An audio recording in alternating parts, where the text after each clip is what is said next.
Bien le bonjour pirates, j'espère que vous allez bien. Aujourd'hui nous sommes sur l'épisode 11 de Solo Leveling.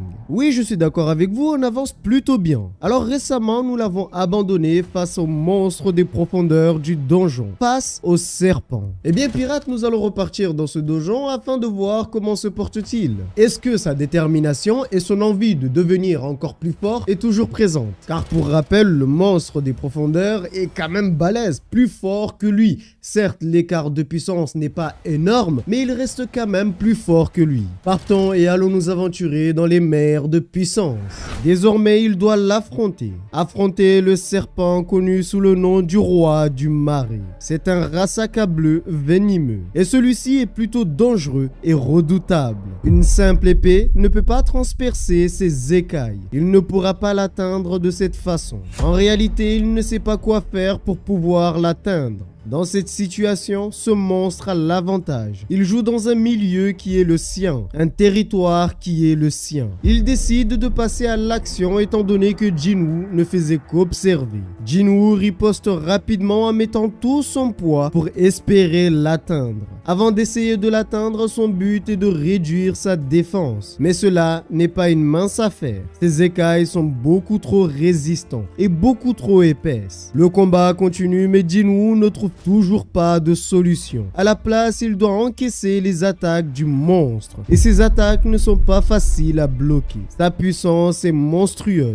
Il sait que s'il reçoit une attaque de plein fouet, il pourrait en mourir. Le roi du marais l'encercle, ne lui laissant aucun passage pour s'enfuir. Par la suite, il lui lance des petites attaques surprises afin de le déstabiliser et le rendre plus faible. Jinwoo tombe au sol pour la première fois depuis le début de ce combat. Il pensait avoir obtenu de la puissance. Il pensait être devenu fort. Mais on dirait bien que cela n'est pas suffisant pour le battre. Oui, je suis d'accord, pirate, ce n'est pas vraiment facile. Mais après, il faut quand même bien comprendre les choses. Depuis le début de son évolution, c'est la première fois qu'il fait un donjon à lui seul. C'est la première fois qu'il arrive au boss à lui seul et qu'il l'affronte de ses propres moyens. Alors dire qu'il n'est pas vraiment fort, c'est quand même abusé. Il est certes très fort pour être arrivé jusqu'ici, mais actuellement, il n'est pas assez fort pour battre le boss. Et c'est là où est la différence. Il veut devenir encore plus fort et il n'est pas prêt de laisser tomber juste comme ça. Après tout ce qu'il a traversé, il se demande à quel point doit-il devenir fort pour pouvoir battre ce monstre. À quel point doit-il devenir fort pour enlever cette étiquette de faible qui lui colle depuis toujours. Il avait appris qu'il était le plus faible de tous les chasseurs grâce aux rumeurs qui circulaient. Sachant qu'il était le plus faible, il a préféré garder le silence. Il lui avait dit de donner son maximum afin de faire taire ces rumeurs. Et aujourd'hui, il comprend le sens de ses paroles. Aujourd'hui, il a la possibilité et la capacité de faire taire ces rumeurs. Ce nom le suit partout, car il est le plus faible. Et la faiblesse n'est pas quelque chose dont on se vante. Il sait à quel point il est faible. Mais alors, qu'en est-il de la force? Est-ce un symbole qui met une pression? Une force qui te soumet à lui? Une fausse hypocrisie ne fera pas de lui quelqu'un de fort, ni ne le protégera du danger. Quoi qu'il fasse, seule la force à l'état pur va l'aider. Et la peur, elle ne fera que le ralentir et le laissera s'écrouler face à l'ennemi. On l'a ignoré car il était faible. Que tu sois instruit, prudent, en face d'une force supérieure, on ne peut que se faire facilement trahir. Alors il a compris qu'il doit devenir cette force et devenir plus fort, afin que cela ne se reproduise plus jamais. Une sacrée détermination. C'est vrai qu'il avait une certaine patience et une certaine responsabilité avant d'obtenir le double éveil. Les gens le traitaient de faible, mais lui il l'acceptait, sans broncher. Il se concentrait seulement sur les choses qui avaient de l'importance pour lui. Et le reste, il faut le dire, il s'en foutait complètement. Malgré ses efforts, il ne peut toujours rien faire contre ce monstre. Il ne fait qu'encaisser les coups de ce dernier. Il est fort, vraiment très fort. Mais lui, il n'est pas ici pour se faire battre par un lézard. Il est ici pour devenir fort. Le serpent décide de l'attaquer encore une fois de plus, mais il réussit tout de même à l'arrêter. Rien ne fonctionne. Il ne peut toujours pas transpercer ses écailles. Comparé au monstre qu'il a rencontré dans le repère caché, comparé à la peur qu'il a ressentie, celui-ci n'est rien et ne peut lui faire peur. Il tente encore une fois de lui transpercer ses écailles, mais toujours rien. Grâce à sa vitesse, il a pu faire demi-tour. En l'espace d'une fraction de seconde, il a failli l'avoir. Mais là n'est pas la dernière tentative pour Jinwoo. Celui-ci s'accroche au monstre. Il a mis tous ses points en force. Et cela devrait suffire pour briser ses écailles.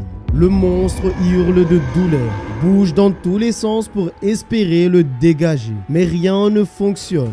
Jinwoo encaisse tous les coups donnés. Certes, la douleur est atroce, mais c'est une chance pour lui de se débarrasser de ce monstre. Alors il s'accroche encore plus au monstre. Cette fois-ci, il doit mourir. Sa force est telle que ses épaisses écailles sont en train de se briser. Dans l'hôpital dans lequel il se trouvait, son médecin se demande où il est passé. Car c'est la nuit et il n'est toujours pas revenu depuis qu'il est parti. L'infirmière lui fait savoir qu'il s'est bien rétabli et a décidé de prendre son après-midi. Pour lui, c'est dangereux. Il pourrait décider de retourner dans le donjon car les chasseurs les plus hauts rangs sont riches et les plus faibles sont pauvres. Il aurait peut-être besoin d'argent. Il ne sait pas pourquoi les chasseurs font-ils cela. Lorsqu'il voit l'état de certains chasseurs qu'on lui ramène, c'est à glacer le sang. Pour lui, ce sont tous des monstres car un chasseur, même le plus faible, reste tout de même plus fort que le plus fort des humains. Il vient de gagner 3 niveaux. Tout seul dans le donjon, il éclate de rire.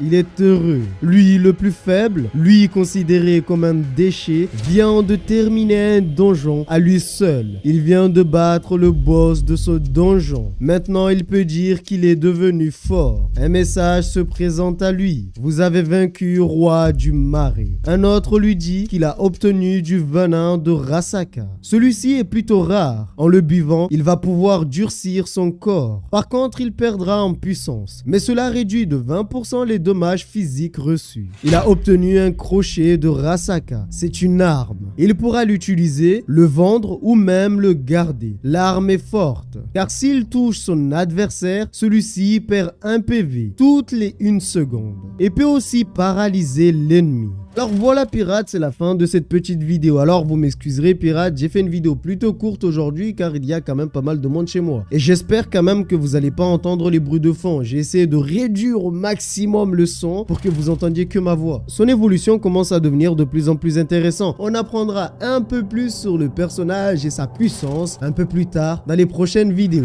En espérant que la vidéo vous a plu, n'hésitez pas à donner votre avis, votre ressenti en commentaire. Prenez soin de vous et n'oubliez pas que nous sommes des pirates et rien ne peut nous arrêter. Même le redoutable roi du marais.